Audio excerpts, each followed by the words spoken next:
I'm checking out the all-new Tucson in Tucson. Thought I'd get that line out of the way right away.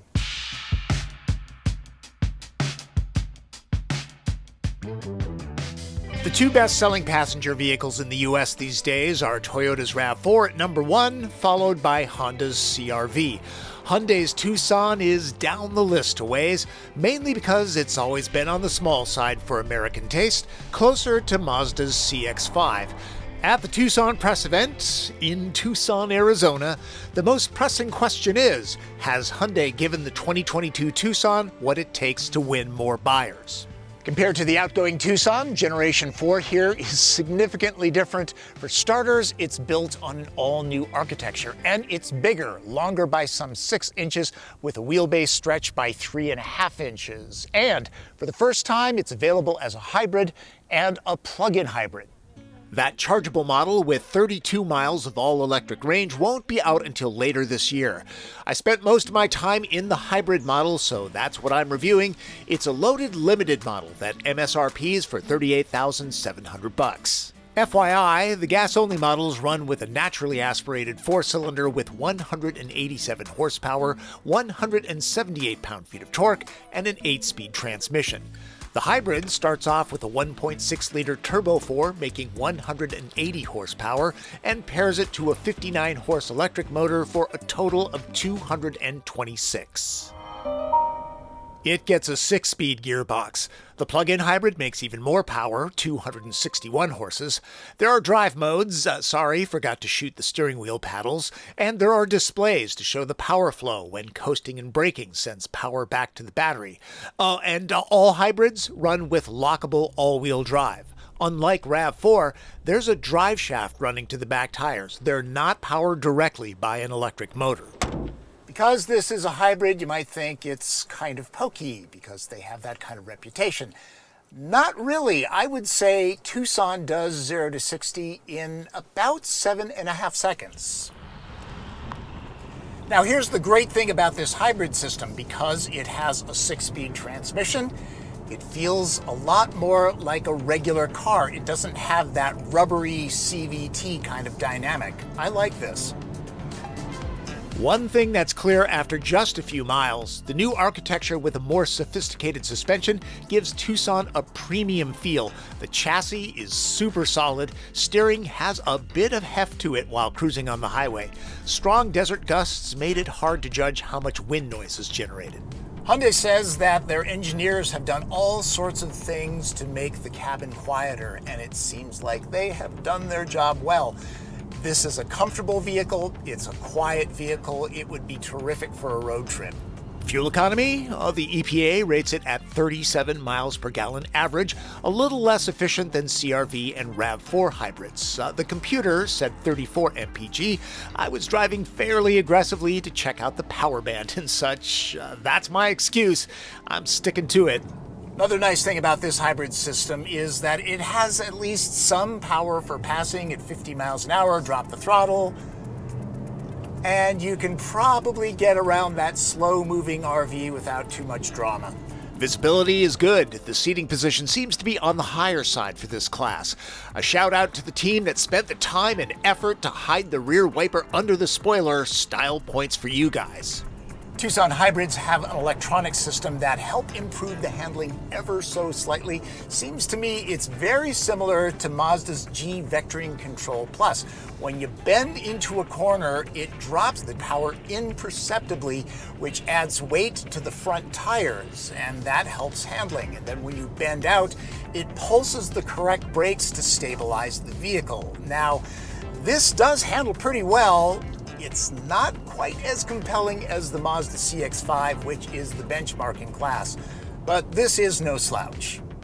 If you really want crisp handling out of a Hyundai, the Sonata N-Line sedan does family hauling well, and there's the hybrid too. Sedans, gotta love them.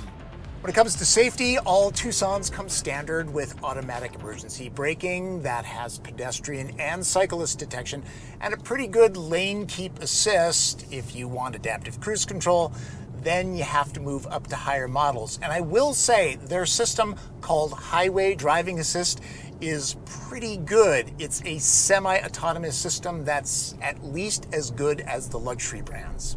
To be sure, it's not Super Cruise, but it's solid stuff. And forgot to mention that the brake pedal modulation from regeneration to the actual physical disc brakes is done well. There are some great things happening inside. Tucson's dual cockpit cabin has the ambiance of crossovers a segment higher. Lots of great details here. Seat memory buttons are hidden in the trim. There's an expensive looking lilt here, and the standard configurable gauge cluster is flush with the dash. There's no hood. This limited model gets the blind spot warning cameras that are unique to the Hyundai Kia world. Even in bright Arizona sun, it's readable. And where some manufacturers chintz out on materials here, or have button blanks even on the top trims, Hyundai keeps the look high class. To be honest though, I'd rather have buttons than the sleek touch-sensitive panel. A volume knob would be nice too. Phone is Key technology is available right now. It's only on Android. Us iPhone users are out of luck. And there's Smart Park. You can park your car without even being in it. Vents have an internal diffuser, so airflow is less harsh. The limited model gets all sorts of niceties, like comfortable, powered, heated, and vented leather chairs. The passenger side gets fewer adjustments, though. The wheel is toasty, and there's a great view of the Tucson sun from the Tucson cabin. All of the storage you would expect, too, plus a few extra spots good for gloves and sunglasses. 64 colors of ambient lighting, too.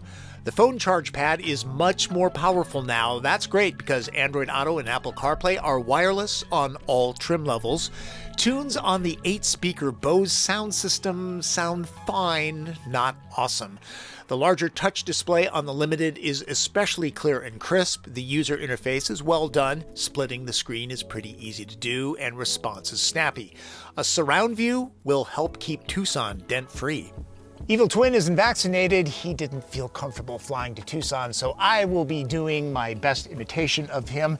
The back seat of the Tucson is pretty darn spacious at 5'9".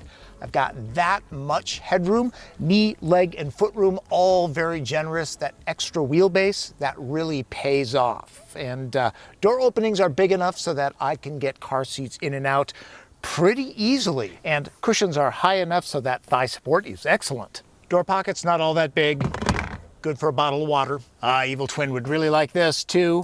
Pockets. How about this? Heated seats in the outboard positions. USB ports to charge phones. Kind of surprised they're not the new ones. No separate climate, but at least there are adjustable vents. The floor is fairly flat, so if you have 3 adults back here, feet won't get too crowded, and the seat is wide enough so that you can do that. Really, Tucson, for a smaller vehicle, is pretty spacious. One thing I will say, though, the seat doesn't slide fore and aft to max out either leg or cargo room, but since it's so roomy, that's not really an issue.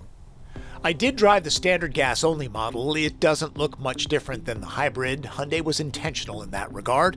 The 2.5-liter 4-cylinder feels noticeably less powerful than the hybrid and slashes 11 mpg off the average efficiency. The hybrid will make up the $1,250 cost difference in 2 to 3 years. Easy. Hyundai's prismatic design language looks good on Tucson, giving it a bolder look than others in class. The signature DRL feature uses laser-etched holes. They seem to pop out of nowhere. I'm getting a strong Mustang Mach-E vibe from the taillights, and if it matters to you, the signals are down low on the bumper. Nope. Not doing the TP trunk test. I'm at an event. I don't even know where the closest Costco is here in Tucson. Now, you do realize that Hyundai has this automatic tailgate that just opens up if you stand next to it with the fob in your pocket or purse. You don't have to kick and fall over and look like a klutz like I do. There's storage under the load floor. Hybrid models don't get the physical spare tire that the gas models have. There are a number of handy touches back here.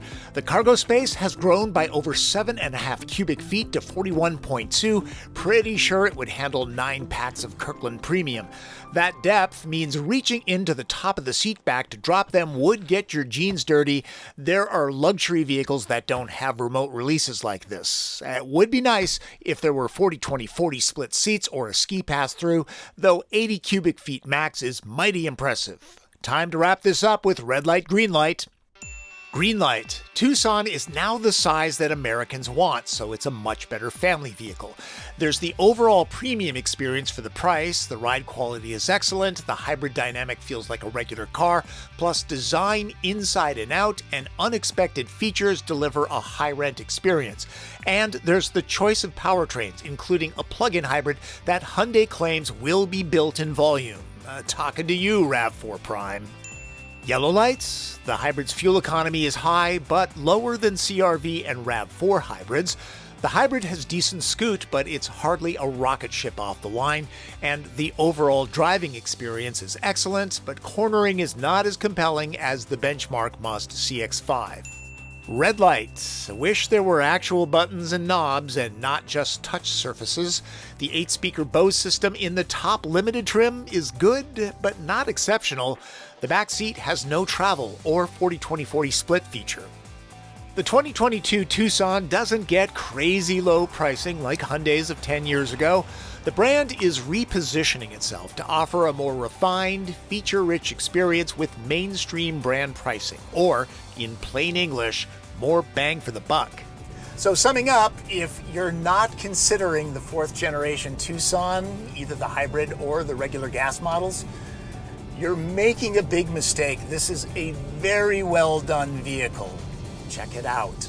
Let's not forget the 10-year, 100,000-mile powertrain warranty. Hyundai listened to buyers and came up with a much more competitive candidate for consideration. If you're looking for a stylish, well-appointed compact crossover, consider the road to Tucson. I will point out that Hyundai paid for travel and lodging to attend this event. My opinions remain my own. And you might have noticed that my wife Mariko is driving. I paid her way since I was told there was strictly one person to a car. I can't do these reviews without running footage. Since Hyundai and Kia share drivetrains and architectures, seems like it's time for a new Sportage to show up. Rumor has it, the next gen is much more rugged looking. Stay tuned. And at the lunch stop, Hyundai gave us a look at the N-Line model that gets a sporty look, but no extra power. Available only with the 2.5-liter naturally aspirated engine, it's more of a trim-level option, not high performance. Hope you got something out of my look at the 2022 Hyundai Tucson Hybrid. This is the end where I normally leave you a fun fact. This time, it's about the Tucson. Did you know that the version that we get in America is different than the one sold in Europe? Ours is bigger because Canadians, Americans, we like space. Europeans, they have to park in little tiny spots, so they like the compact size. There you go. Thanks for watching. Remember to subscribe. That's Driven. I'm Tom Voelk. Also, there's passing power. Drop the throttle and everything falls over.